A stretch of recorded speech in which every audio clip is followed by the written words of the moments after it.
Assalamualaikum warahmatullahi wabarakatuh. Bertemu kembali dengan Yayasan Aurika dalam kegiatan ngutips atau ngulik tips dalam rangka memperingati Hari Pendengaran tahun 2023. Nah, pada pagi hari ini adalah hari yang pertama kita melaksanakan live Instagram, dan insya Allah akan berjalan selama 1 bulan seperti halnya tahun lalu gitu ya.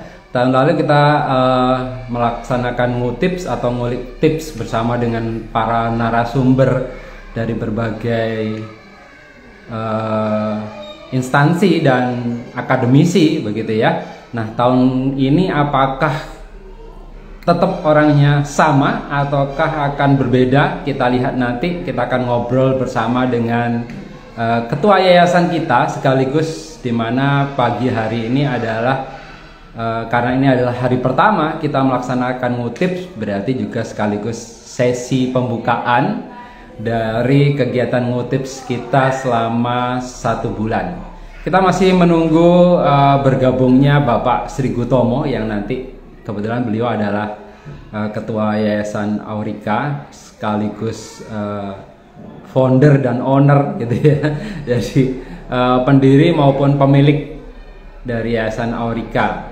Ya, kalau boleh bercerita singkat bahwa Yayasan Aurika ini berdiri sekitar tahun 98-an ya, tapi berawal dari parent support group. Jadi perkumpulan dari orang tua yang bersama-sama memeriksakan putra-putrinya di Rumah Sakit Dr. Sutomo begitu. Nah, kemudian karena mereka sering ngobrol, sering bersama, dan akhirnya di tahun 2024 dari hasil pembicaraan bersama ini akhirnya disahkan menjadi Yayasan Aurika, sehingga di tahun 2024 berakta notaris menjadi Yayasan Aurika, dan kita bergerak dalam habilitasi anak-anak dengan gangguan pendengaran dengan metode auditory verbal therapy. Nah, itu sedikit singkat sejarah dari Yayasan Aurika. Nah, ini sudah bergabung ketua yayasan kita akan joinkan dulu beliau. Selamat pagi Bapak Sri Gutomo. Seperti yang sudah saya sampaikan di awal Pak Gutomo, ini adalah sesi pembukaan dari live Instagram atau kita beri nama dengan ngutips gitu ya, ngulik tips dari para pakar dan narasumber hebat kita nanti selama 1 bulan ya, insya Allah begitu. Nah, kalau ini kan dalam rangka memperingati Hari Pendengaran Internasional dan Nasional gitu, atau mungkin lebih mudah kita sebut dengan memperingati Hari Pendengaran tahun 2023 gitu aja. Nah, kalau boleh tahu nih Pak Gutomo, tentunya setiap tahun kan ada nih tema-temanya begitu ya. Nah, kali ini untuk tahun ini apa tema dari Hari Pendengaran Internasionalnya nih Pak Gutomo, mungkin bisa sampaikan. Selamat pagi, Assalamualaikum warahmatullahi wabarakatuh kepada teman-teman semua ya. Cukup Pak Yoganan? Cukup jelas Pak. Jelas. Cukup ya. Oke, baik. Yes. Selamat pagi teman-teman semua. Memang tanggal 3 ini dipilih sebagai Hari Pendengaran begitu ya. Memang di mana-mana di seluruh dunia kita merayakan bersama itu begitu ya. Kali ini kalau dari secara internasional mereka temanya adalah ear and hearing care for all gitu ya, kalau dalam Indonesia ya telinga dan pemeliharaan pendengaran begitu ya. Nah, kali ini memang seperti tahun yang kapan sebelum ini begitu, memang kegiatan kita ini 1 bulan, tetapi sampai hari ini sudah hari yang ke-6 ya, di bulan Maret begitu ya. Kita sudah memulai sebelumnya begitu. Nah, kita kali ini kita mengambil tema di Aurikanya ya. Kita melanjutkan dari tema nasional tersebut adalah bright futures untuk terutama untuk anak-anak yang dia sudah terdiagnosa yang mengalami gangguan pendengaran. Gitu Pak. Kenapa kok diambil bright future? Apa nih harapannya ke depan ketika kita mengangkat tema bright future ini Pak Om? Kita memang mengangkat apa ya? Mengangkat sebuah tema yang kadang-kadang kita sebagai orang tua atau masyarakat begitu ya, itu menganggap bahwa kalau anak mengalami gangguan pendengaran begitu ya, itu mereka tidak mempunyai masa depan yang baik. Dan ini sering terjadi, sering dialami dan selalu dipertanyakan oleh orang tua. Bagaimana saya nanti, bagaimana nasibnya, bagaimana pekerjaannya mereka, bagaimana sekolahnya dan lain sebagainya dan lain sebagainya. Nah itu yang menjadi landasan bagi kita sebetulnya. Anak-anak ini kan punya potensi sendiri-sendiri ya kalau kita paham. Ada yang mereka potensinya itu di seni begitu ya. Meskipun mereka mengalami gangguan pendengaran gitu ya. Banyak kan teman-teman yang dia bisa menari, dia bisa dan lain sebagainya begitu ya. Kemudian ada yang di bidang-bidang lain, misalnya pendidikan, ada yang menjadi dosen dan lain sebagainya. Kemudian mereka ada yang membantu perkembangan anak-anak yang lain begitu ya, menjadi guru-guru di PAUD dan lain sebagainya. Nah, ternyata dari kenyataan itulah kita sebetulnya harusnya belajar dari masyarakat atau dari teman-teman itu sendiri ya. Kita bisa harusnya menganggap bahwa perkembangan anak-anak itu memang mempunyai masa depan yang mereka sebetulnya punya potensi kalau mereka dioptimalkan. Itu begitu Pak Yu. Ya, betul. Jadi mungkin kalau kita melihatnya alumni Aurika sendiri saja sudah cukup banyak yang pasca kuliah juga ya, dan mereka sudah merasakan imbas positifnya dalam dunia bekerja, bahwa dengan mereka mendengar itu mereka bisa bekerja dengan lebih baik bersama dengan dalam tanda kutip teman-teman normal dalam pekerjaannya, gitu, tidak cukup terganggu gitu ya, begitu ya Pak Omo ya. Harapannya ini akan bisa memberikan wawasan ini juga kepada semua orang tua siapapun dimanapun berada, bahwa sebetulnya tidak lagi ada kata-kata bahwa anak tuli itu pasti bisu gitu ya.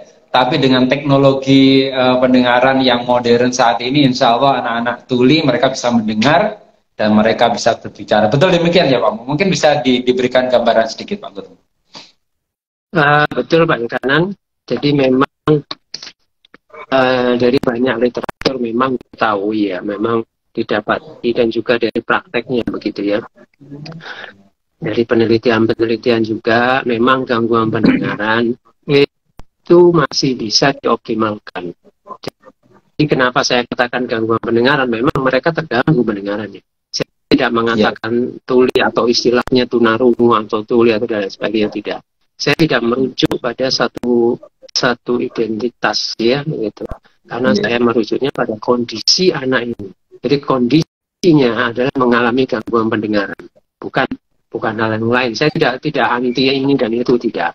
Cuman kenapa saya mengatakan gangguan pendengaran, karena saya merujuk pada kondisi anaknya. Dia mengalami gangguan pendengaran yang sebetulnya itu bisa dioptimalkan, bisa dibantu, sehingga akan membantu atau menjadikan anak ini berproses lebih baik lagi, dan nantinya itu bisa mengaktualisasikan dirinya, baik itu misalnya di bidang apapun juga ya begitu ya. Tetapi yang penting itu adalah bahwa gangguan pendengaran ini itu sebetulnya bisa kalau ini sudah terjadi ya, artinya sudah mengalami gangguan pendengaran begitu ya, itu sebetulnya juga bisa dioptimalkan begitu ya. Nah itulah tugasnya, makanya saya sampaikan bahwa di dalam tema kita itu bright futures, jadi masa depan yang cerah untuk anak-anak ini sebetulnya itu sudah ada di depan mata, tinggal kita itu mengupayakan begitu ya, mengupayakan dari berbagai pihak, dari siapapun juga, dari berbagai kalangan begitu ya, baik dari orang tua, dari pendidikan, kemudian misalnya dari bidang-bidang tenaga kesehatan atau medis dan lain sebagainya, begitu ya. Nantinya juga itu akan kita coba kita menyampaikan melalui media-media sosial gitu ya, itu supaya semua pihak itu bisa memahami dan mempunyai pemahaman bahwa anak-anak ini bisa berkembang baik dan bisa mencapai cita-cita potensinya begitu. Jadi kalau misalnya dia sukanya ke ini ya mau nggak silahkan gitu, itu yang akan kita asah ya, kita olah gitu ya. Nah itulah yang sebetulnya terjadi Pak ya. Jadi bahwa sebetulnya gangguan pendengaran itu bisa dioptimalkan. Nah, yang lebih penting lagi sebetulnya itu adalah mencegahnya, karena berhubungan tadi dengan temanya yang diberikan secara internasional itu adalah ya hearing care ya begitu ya. Nah itu kan bisa saja hearing care itu karena diperoleh. Jadi gangguan pendengaran yang diperoleh pada saat sudah lahir begitu ya. Karena main-main, nggak sengaja dia main memasukkan barang atau apa, atau kotoran atau apalah, pemeliharaan kesehatan yang tidak baik dan sebagainya, itu bisa sebetulnya itu bisa dicegah gitu ya. Jadi sehingga tidak sampai terjadi gangguan pendengaran, terutama pada anak-anak. Kalau orang dewasa kan biasanya karena tidak sengaja atau tidak disadari begitu ya. Misalnya sukanya mendengarkan suara yang keras-keras, pakai headphone begitu ya, atau earphone atau headset atau apapun lah namanya itu ya, mungkin ya penuh begitu ya, dan itu sangat keras misalnya dan lain sebagainya, atau di situasi bising, atau kalau orang yang sudah dewasa itu di lingkungan pekerjaan begitu ya, karena dia di lingkungan pekerjaan yang bising tanpa protektif alat apa namanya pencegah kebisingan itu ya, sehingga mereka terpapar dan akhirnya menjadi gangguan pendengaran. Nah, hal-hal yang demikian itu yang nantinya juga harus diperhatikan. Cuman pada kita lebih concernnya kepada anak-anak, penanganan anak-anak, begitu Pak Yu. Ya, oke, terima kasih. Ini terima kasih juga untuk teman-teman yang sudah bergabung. Sudah ada beberapa yang bergabung. Semoga nanti akan bertambah terus yang bergabung sampai dengan di akhir sesi kita ngobrol kesempatan pagi hari ini ya Pak Gutomo. Nah, Pak Gutomo, tentunya apakah hanya live IG saja kegiatan Aurika dalam memperingati Hari Pendengaran tahun 2023 ini, atau ada kegiatan lain selain live IG? Baik, live IG ini itu sebetulnya melanjutkan atau seperti tahun yang kemarin pada saat kita masih pandemi Pak ya. Jadi kita kan setiap tahun itu memang mendukung begitu ya, mengkampanyekan juga Hari Pendengaran ini supaya orang-orang menjadi sadar atau mempunyai pemahaman begitu ya, atau pengetahuan, tahu lah paling tidak itu bahwa ada gangguan pendengaran, harus diatasi, harus dibantu dan lain sebagainya dari berbagai pihak, maupun swasta ataupun di luar pemerintahan maupun yang di dalam pemerintahan ya, karena memang itu melibatkan banyak hal gitu ya, baik itu pendidikan, medis dan lain sebagainya. Nah itu kelanjutan dari yang kemarin gitu ya. Nah tetapi karena kali ini itu dari pemerintah sudah menyatakan sudah boleh beraktivitas di luar begitu ya, secara bebas tetapi berhati-hati begitu ya, menjaga kesehatan dan lain sebagainya. Kita coba gabungkan dengan kemarin itu hari Sabtu ya, tanggal 4. Kita memulai dengan pemeriksaan telinga ya, telinga, kemudian dengan dilanjutkan dengan hearing screening begitu ya, pemeriksaan pendengaran begitu ya. Jadi kemarin hari Sabtu itu kita sudah melakukan dengan teman-teman dari tim medis Perhati Jatim Utara gitu ya. Kemarin yang dikomandani oleh Dr. Artono dan Dr. Nilo begitu, bersama teman-teman, ada Dr. Rosi, terus ada lain-lain ya. Kemudian kita bekerjasama dengan kelurahan di tempat kita begitu ya, di Kelurahan Kendul Merisi terutama itu ya. Kenapa? Karena memang banyak di tempat kita, ada juga teman-teman di tempat kita ini yang mengalami gangguan pendengaran tapi tidak terdeteksi. Artinya tidak terdeteksi karena dia ringan mungkin gangguan pendengarannya, sehingga pada saat dia sekolah itu prestasinya berkurang, kelihatan nakal dan lain sebagainya, tidak memperhatikan dan lain sebagainya. Nah, ini memang gejala-gejala yang memang banyak terjadi di anak-anak gangguan pendengaran yang tidak terdeteksi ini. Karena itu nanti akan mempengaruhi. Ingat bahwa gangguan pendengaran meskipun ringan, ada kasus-kasus yang di 40 desibel itu gangguan pendengaran yang ringan, gitu ya. Dia masih dengar, gitu. Tetapi harus berteriak, misalnya begitu ya kalau ngomong dengan si anak. Ini juga mengakibatkan hal-hal lain, mengakibatkan gangguan-gangguan lain. Ini harus terdeteksi, penanganannya bagaimana. Begitu. Jadi kemarin setelah dilakukan pemeriksaan ringan, begitu ya, kalau ada yang misalnya kotoran karena serumen dan lain sebagainya, ada yang bisa langsung dibersihkan, tapi ada yang juga yang tidak, harus dirujuk ke rumah sakit oleh tim medis, diberikan rujukan dan lain sebagainya. Kemudian setelah mereka yang bisa lolos, artinya dalam kondisi telinga yang bersih, gitu ya, sehat dan memungkinkan untuk dilakukan pemeriksaan pendengaran, mereka melakukan tes OAE, begitu Pak Yu, untuk mengetahui apakah ada gangguan pendengaran atau tidak, gitu ya. Nah, kemarin juga kita sampaikan sedikit bahwa ternyata dari kegiatan kemarin itu kita masih ada kasus-kasus yang harus dirujuk ke rumah sakit terdekat, gitu ya. Jadi itu nanti kita bekerjasama dengan rumah sakit berarti KL, teman-teman medis ini akan memberikan rujukan ya ke rumah sakit terdekat untuk dilakukan tindak lanjutnya. Itu ternyata ada yang memang dia masih harus dibersihkan kotorannya karena terlalu keras, gitu ya. Gitu. Tetapi ada juga yang kemarin suspek dia karena mengalami gangguan pendengaran dan dia masih sangat-sangat kecil sekali. Kita berharap itu tidak terjadi, tetapi memang ada hal yang demikian, gitu ya. Sehingga itu juga harus dirujuk, kemudian harus dilakukan pemeriksaan pendengaran untuk mengetahui penanganan selanjutnya. Itu demikian Pak Yu. Jadi masih ada kasus-kasus yang kita temukan di lapangan itu dan tidak tertangani atau belum tertangani. Itu Pak Yu. Ya.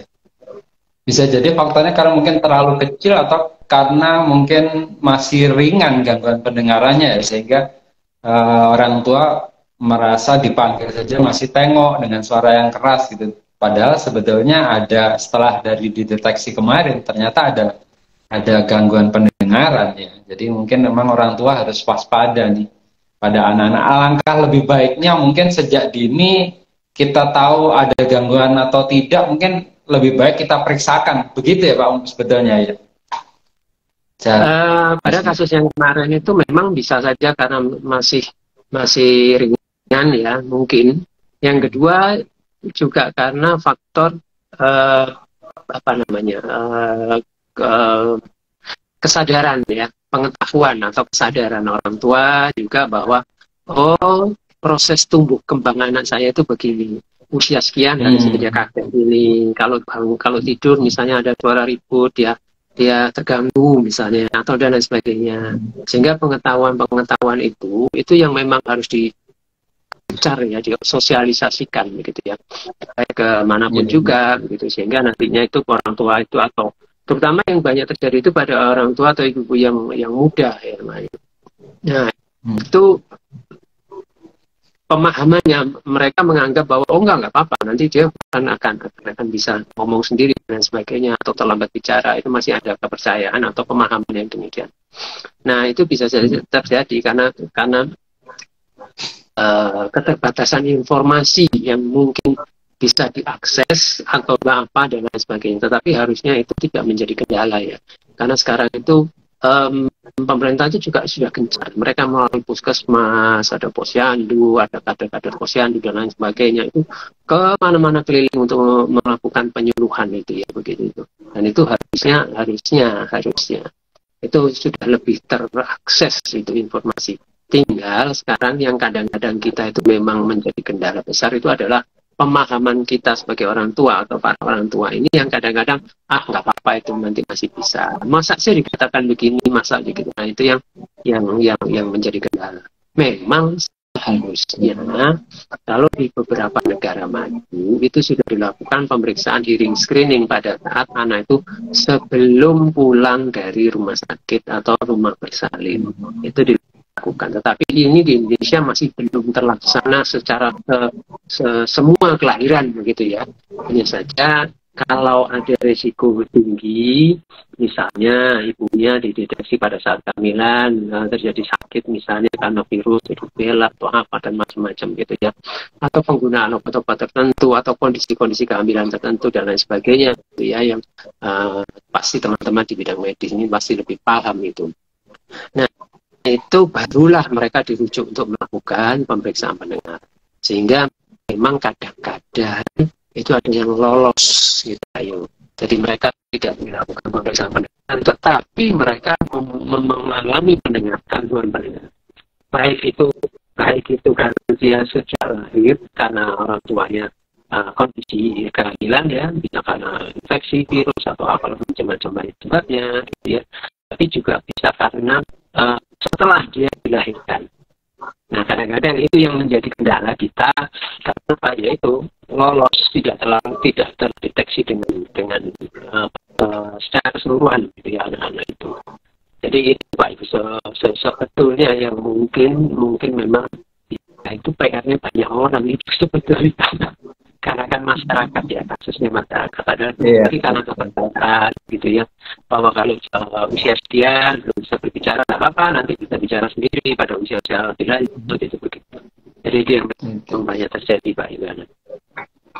Iya, kadang di masyarakat kita itu masih berpikir bahwa anak saya usia 2 tahun belum berbicara, nggak apa-apa lah, nanti paling usia 3 tahun dia juga bisa berbicara gitu. Padahal kadang harusnya ketika kita waspada dari awal, kok usia 2 tahun anak kita masih belum bisa berbicara, harusnya segera kita melakukan pemeriksaan gitu ya, apakah memang ada gangguan pendengaran atau ada penyebab lain yang kemudian menyebabkan anak kita ada gangguan berbicara. Tapi kadang-kala memang selalu setiap kali ada obrolan-obrolan dengan orang tua itu, ketika mereka sudah datang terlambat ke Aurika, selalu obrolan yang muncul adalah ketika ditanya, kenapa kok baru diperiksakan sekarang? Ya katanya saudara-saudara saya itu nggak apa-apa lah, dulu kakeknya atau tantenya itu juga baru usia 2,5 tahun, 2 tahun 8 bulan, bahkan baru 3 tahun baru ngomong, kok nggak apa-apa ya. Iya, betul demikian ya Pak Mo ya. Ada beberapa kasus yang demikian ya. Akhirnya baru setelah besar, wah terlambat nih, sudah usianya baru ketahuan. Ya, memang banyak terjadi kasus-kasus yang demikian Pak Ibu. Jadi memang itu yang mungkin ya PR semua pihak ya, itu baik dari pemerintah melalui jalur-jalur mereka, dari teman-teman kita yang di non pemerintah itu juga mengupayakan itu. Cuma memang itu kan hubungan dengan sekali lagi teknologi Pak ya, itu memang mahal. Ya. Tapi sebetulnya kalau kita sederhana ya, zaman dulu orang tua kita itu juga sering katakan orang tua yang lama kan begitu ya, itu juga melakukan pemeriksaan, melakukan apa ya istilahnya itu ngetes anak itu dengan tidak berbiaya begitu ya. Jadi misalnya anak itu sengaja di pada saat dia mau tidur, setengah tidur ngantuk gini, itu dikagetin dengan suara teriak atau apa. Ada yang begitu. Ada yang memang sengaja sejak kecil itu dipanggil dari belakang keras-keras ini. Nah, itu biaya yang tidak ada harga atau rupiah saja gitu ya. Tapi itu bisa apa ya? Jadikan data bahwa anak saya nggak apa-apa, kan begitu ya. Itu yang misalnya harus banyak juga diupayakan ya, yang tidak berbiaya gitu maksudnya itu, karena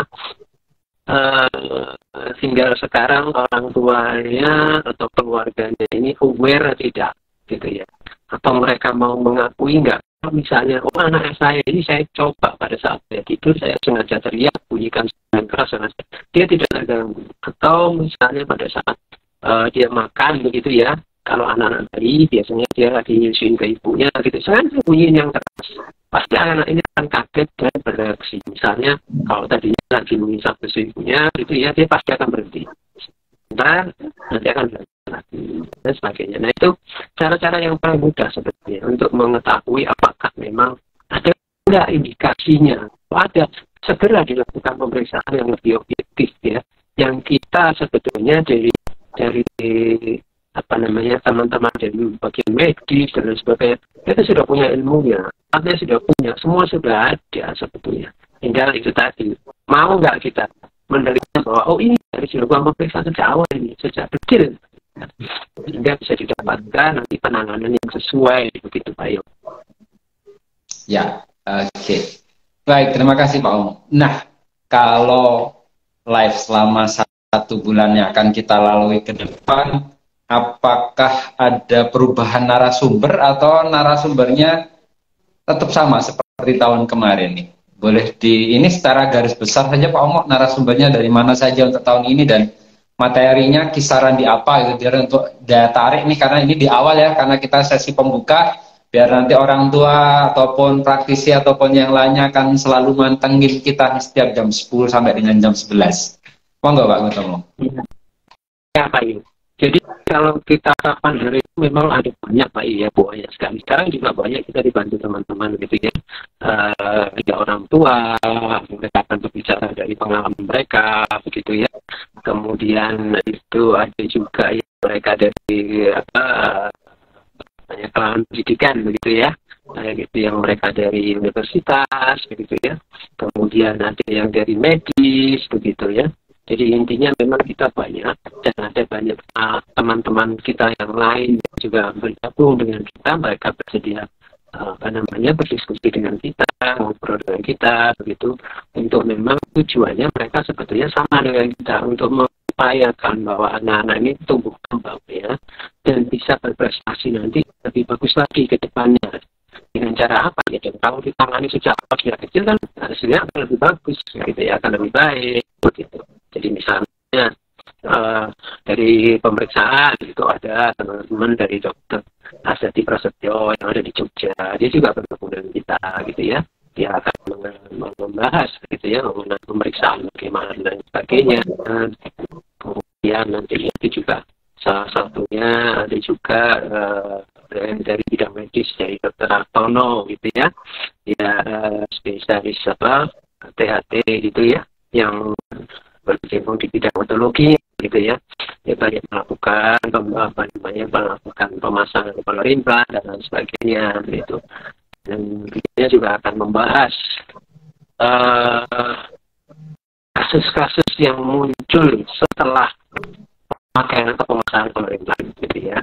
Kita akan membicarakan begitu ya bersama Dr. Artono. Ada teman-teman dari penyedia alat bantu dengar begitu ya, baik yang dari Sonova, yang mereka yang berada di Indonesia gitu ya, yang di kemudian ada yang dia dari penyedia kolor implan begitu ya. Nah, itu juga kita akan membahas teknologinya apa, katakanlah begitu. Apa sih sebetulnya teknologi yang bisa dipakai? Apakah hearing aid atau alat bantu dengar yang mengeraskan suara itu sudah cukup atau tidak? Saya kita akan bahas dari itu. Apakah diperlukan kolor implan? Kalau tidak diperlukan untuk apa kita pasangkan kan gitu. Kita harus objektif di dalam memilih dan lain sebagainya. Itu yang perlu gitu. Tujuannya untuk apa sih itu? Supaya dia bisa mengakses suara nanti sampai, yaitu tujuan tema kita itu adalah masa depannya yang cerahkan begitu bagi anak-anak itu. Kita harus anak-anak ini harus disiapkan supaya nantinya dia bisa berjalan dengan apa? Ya dengan teknologi yang ada. Kita tahu bahwa gangguan pendengaran yang disebabkan yang ada di rumah Sipo itu sampai sekarang kan belum bisa disembuhkan ya. Jadi yang bisa dipakaikan itu hanya alat bantu dengar, entah itu yang mengeraskan suara atau yang pakai kolor implan atau jenis-jenis yang lain yang itu. Nah itu yang bisa membantu begitu kan ya. Kemudian ada dari teman-teman terapis juga gitu ya, itu yang mereka juga akan bergabung dengan kita Pak.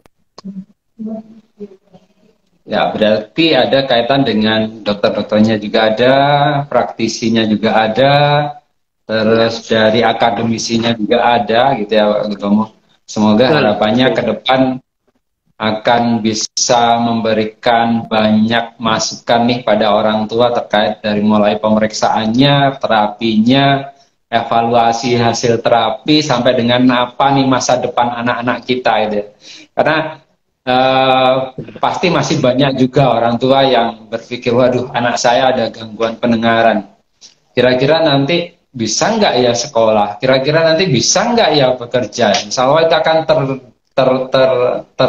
terjawab gitu ya dalam kegiatan kita selama 1 bulan gitu ya. Nah, ya, Pak Gutomo, ada satu lagi Pak Yu, saya tambah saya tambahkan sedikit, Pak Yu, ada yang kelewatan tadi. Jadi setelah itu teman-teman semua baik dari medis, dari kalangan mana, pendidikan, terapis dan lain sebagainya, dari kalangan guru-guru gitu ya. Nah, ada satu yang mereka ini adalah para teman-teman kita yang memang sudah terhabilitasi atau yang sudah menggunakan alat bantu dengar dan lain sebagainya, dan mereka sudah mempunyai potensi-potensi yang teraktualisasi ya, gitu. Ada yang mereka intinya itu yang mereka yang sudah berbesar mereka, tapi kecil yang sudah disiapkan dengan baik. Itu mereka juga akan berkomunikasi dengan kita, dengan kita gitu, Pak Yu. Wah, luar biasa ya. Berarti kita tidak cuma sekedar memberikan teori-teori, tapi kita juga mengundang ini para penggunanya langsung untuk bercerita bersama-sama dengan kita ya. Ya, insya Allah ini akan lebih banyak memberikan gambaran nanti pada orang tua bahwa ini loh anak-anak yang mendapatkan habilitasi sejak dini, stimulasi yang optimal, bagaimana ketika mereka sudah besar sekarang dan menempuh mulai dari pendidikan terendah sampai pendidikan tertinggi, bahkan mungkin ada juga yang sudah mulai bekerja, gitu ya. Insya Allah demikian. Oke. Nah, Pak Gutomo, kalau tahun lalu ini dengar-dengar ketika kita baca di Instagramnya Aurika bahwa di peringatan Hari Pendengaran tahun 2022, Aurika mendapat award dari WHO dalam rangka memperingati ini. Boleh diceritakan dong Pak Omo, ini kenapa kok sampai Aurika kemudian mendapatkan award dari WHO ini? Oh iya Pak Yu, jadi memang pada saat itu kita ini dalam masa pandemi ya. Cuma kita memang sebelumnya, jadi tahun-tahun sebelumnya itu kita selalu mengadakan kegiatan-kegiatan di dalam masa-masa di dalam Hari Pendengaran sedunia gitu ya. Kita selalu mengadakan kegiatan-kegiatan. Ada yang kadang kita pada waktu itu ada bentuknya pentas seni, gitu ya. Itu pentas seni kita tampilkan teman-teman adik-adik itu untuk mengasah keterampilan mereka, untuk membuat mereka itu berani tampil di depan banyak orang dan lain sebagainya. Untuk mereka itu berani kalau misalnya ketemu dengan orang lain atau banyak orang, supaya mereka tidak minder, tidak takut. Untuk orang lain itu juga supaya paham bahwa anak-anak ini bisa berprestasi. Itu yang kita banyak kita lakukan begitu. Kemudian ada kegiatan-kegiatan misalnya yang ilmiah dalam pelatihan atau seminar begitu ya. Itu biasanya kalau sebelum pandemi dulu kita banyak juga didukung oleh beberapa universitas ya, teman-teman dari medis dan lain sebagainya. Nah, pada saat pandemi itu semua kan kita tidak mungkin melakukan, sehingga akhirnya kita coba cari cara bagaimana akhirnya kita alihkan melalui diskusi atau melalui kita ngobrol seperti ini di Instagram. Itu selama 1 bulan penuh, mulai tanggal 1 atau tanggal 2 kapan hari yang tahun kemarin saya akan baik sampai tanggal 1 ya, sampai dengan akhir bulan Maret itu begitu.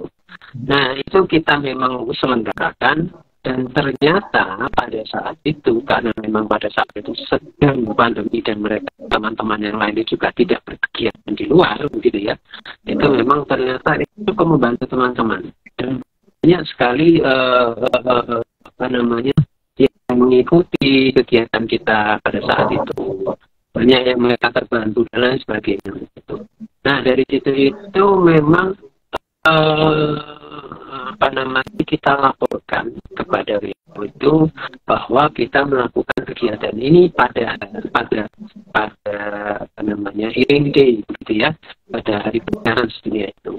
Kita lakukan itu, kita lampirkan bukti-bukti semuanya, apa yang kita kerjakan, capaian kita apa, dan yang sudah dikerjakan apa saja dan lain sebagainya.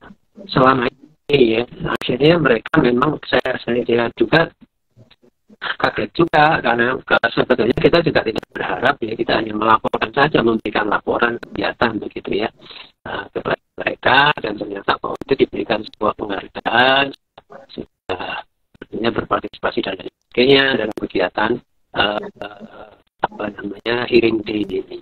Dan ternyata memang kegiatan itu di artinya apa ya, mental itu disaksikan ya, dan sehingga mereka juga melihat bahwa oh ada kegiatan yang semacam ini ya, 1 bulan kita melakukan online pada jam 10 ya sampai jam 11 sehari dengan tema-tema yang sudah kita susun. Jadi waktu kita buat laporan tuh temanya apa hari ini, hari kedua ke ini, semua kita laporkan Mbak Yo. Dan ternyata kok mereka juga memandang itu, ini sangat berguna ya kegiatan seperti ini begitu ya. Dan itu kita dibuktikan juga dengan kenapa jumlah followernya di IG kita itu naik sekian kali, 40 banyak sekali. Artinya kita mampu, mereka katakan artinya kita mampu mencapai masyarakat dengan jumlah yang banyak. Itu begitu Pak Yu. Ya, semoga tahun ini ya dapat lagi ya pastinya ya Pak Omoh ya. Pasti demikian. Dan kita berharap sih kalau dari wujudnya adalah follower kita semakin bertambah, tentunya dengan demikian akan semakin banyak orang yang memahami dan mengetahui nih ke depan apakah anak-anak dengan gangguan pendengaran masih memiliki masa depan seperti halnya anak-anak yang normal gitu.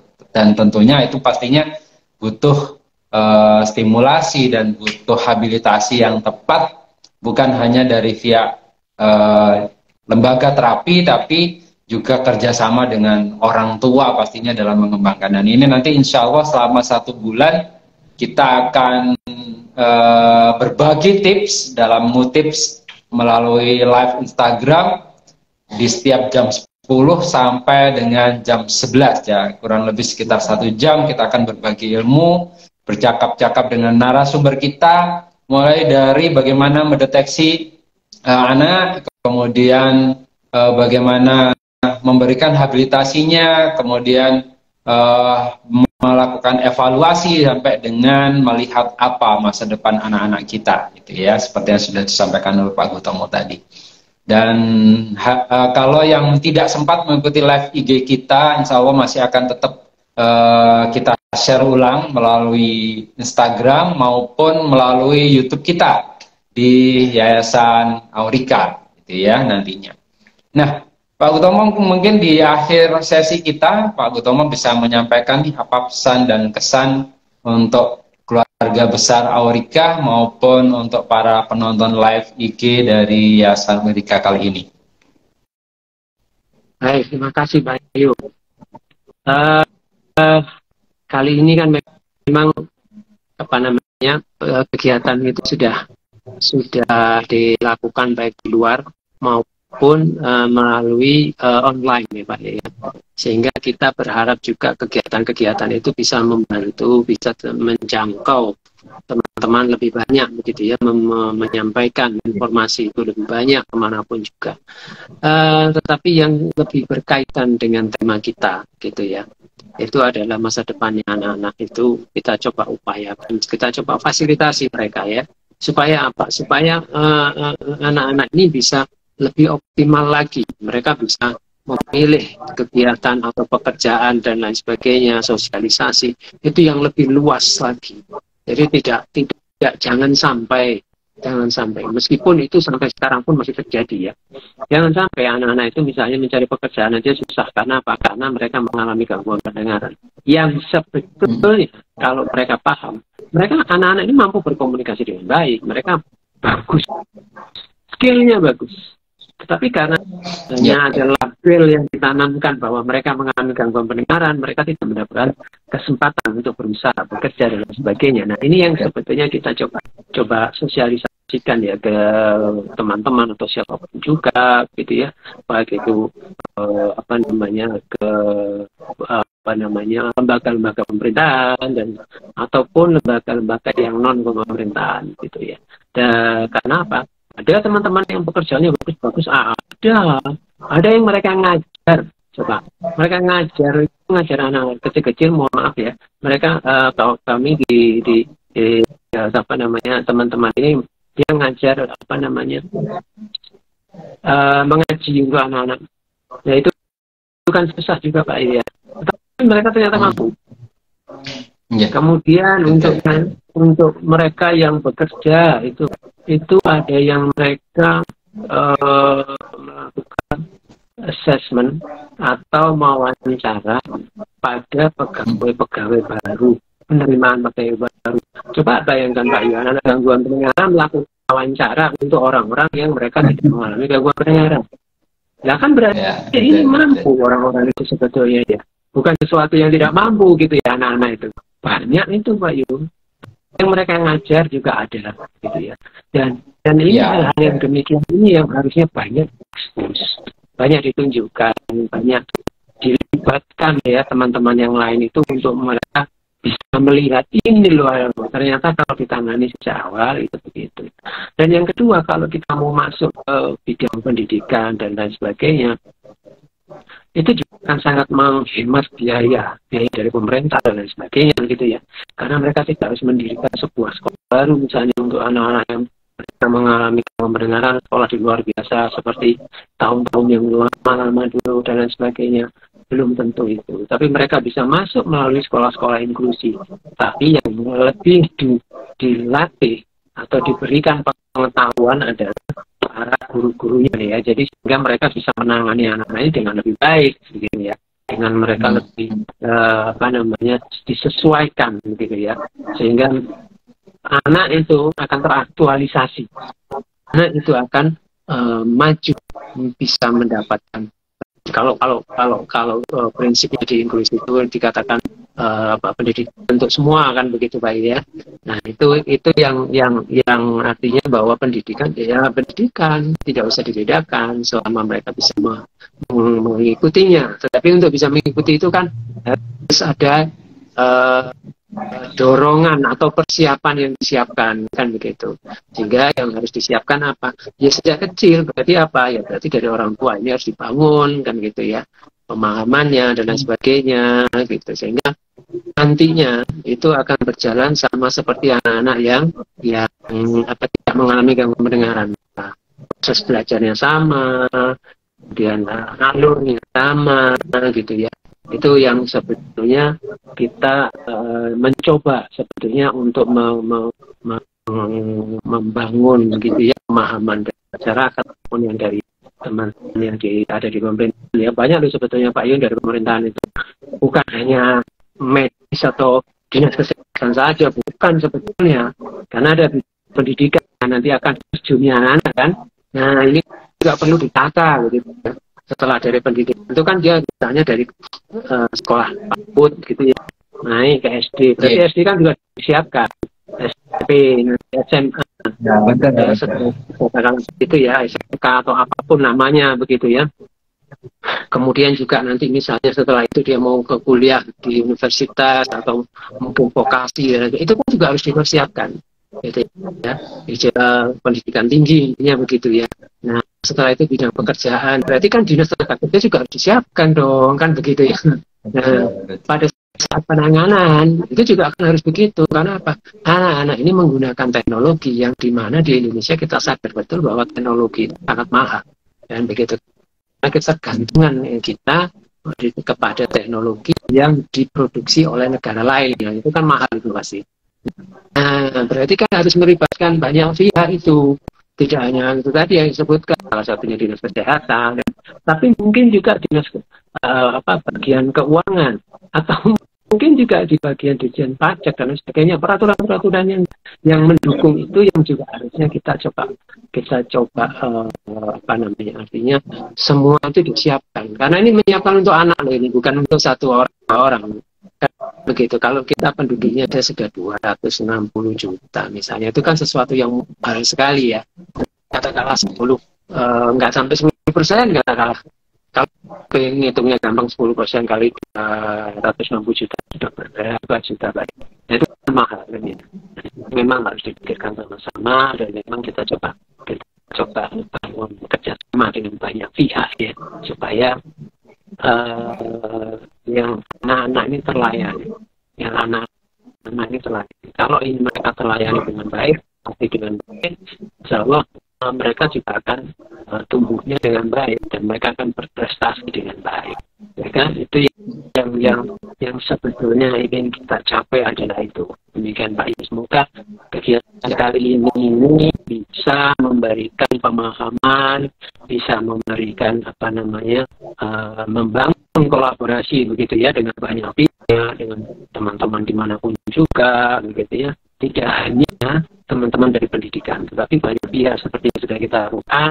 Kita sudah bekerjasama dengan pendidikan, misalnya universitas atau swasta lain, dengan teman-teman medis, begitu ya.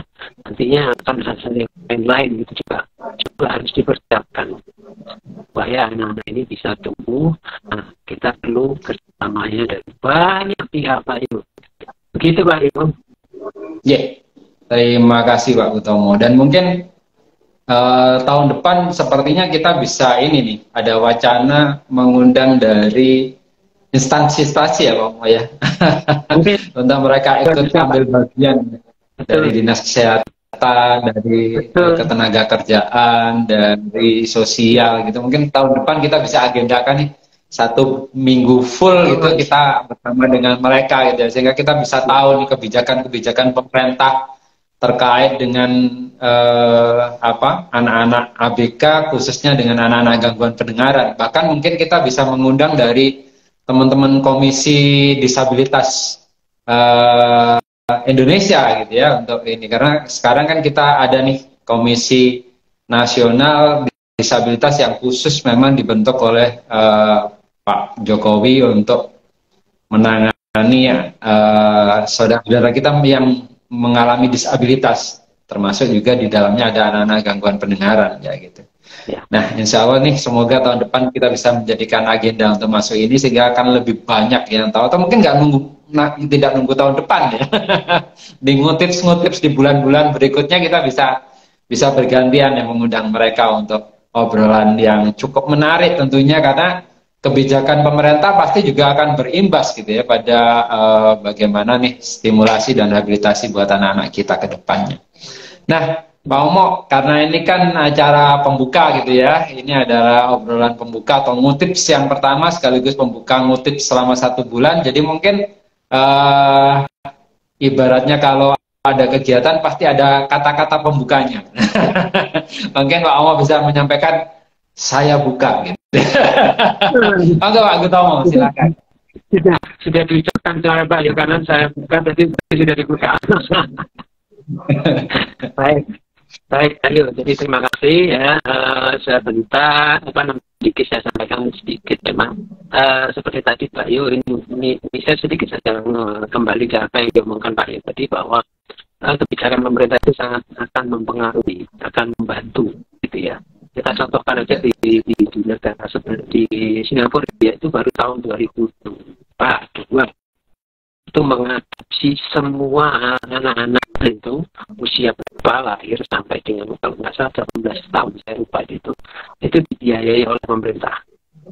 Setelah mereka mendengarkan, melihat riset hasil pendidikan, kemudian apa yang dilakukan oleh beberapa pihak di negaranya mereka, akhirnya mereka memutuskan bahwa anak-anak ini memang layak untuk dibantu, diberikan pembiayaan dari pemerintah. Baik itu pembiayaan alat bantu dengaran maupun ya katakanlah kalau sebagian kita memang di Indonesia pembiayaan dilakukan oleh masyarakat sendiri, itu pasti mahal kan. Baik itu terutama yang menggunakan kolor implan itu pasti akan mengatakan mahal, dan memang tidak dikatakan pun angkanya itu sudah mahal akhirnya gitu ya. Nah itu akhirnya mereka ditangani oleh pemerintah. Nah, kita pilihnya adalah memang ada hal-hal yang memang masyarakat itu sangat terbatas. Tidak hanya pemeriksaan kesehatan, karena itu tergantung juga dengan teknologi. Teknologinya ini yang menyebabkan juga mahal gitu. Tetapi kalau itu dilakukan ternyata ada penghematan dari sisi lain gitu ya. Misalnya pendidikan itu saya katakan research-nya ada buku-buku yang mengatakan bahwa kalau anak-anak itu dilatih sejak kecil, mereka berkomunikasi verbal dan mendengar sejak kecil, itu pemerintah dalam biaya pendidikan itu tidak semahal kalau mereka tidak terlatih anak-anak.